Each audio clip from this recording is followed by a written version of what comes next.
Neangan bebeneran Muhammad Munif Sambada Mulan Gantari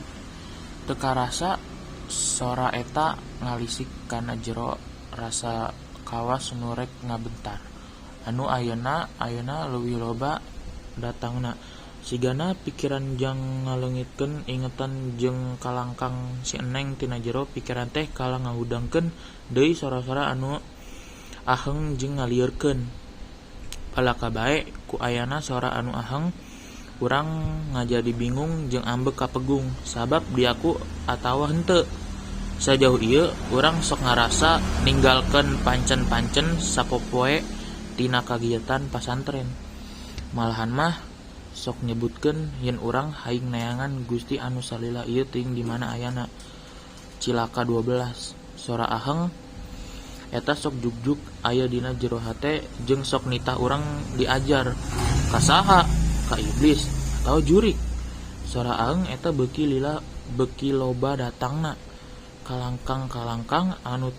ting paburencai ngeunaan Gusti ting suliweur jeung ting ngaradu dina pikiran malahan ngimpleng jauh kana carita Hanoman anu masih leutik keneh bias ngabuka rusiah alam jeung sagala eusina urang sorangan sok ngarasa bingung batur sok ningali urang seserian sorangan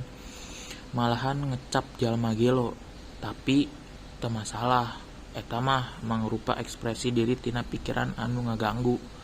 padahal mah ngan nyengserikeun mobil jeung motor anu kacirina lucu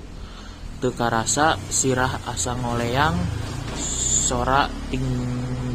jareurit kadenge ti mana-mana getih ting bayabah leng teu inget tapi jol ayana lalaki kolot nyamperkeun manehna datang tuluy salam dina jero eta ngimpi urang di bejaan yen saha Gusti anu bener manehna nembongkeun kumaha siksa manusia anu mengpar jeung milampah jalan anu salah manehna mere pepeujeuh yen salila urang di alam dunya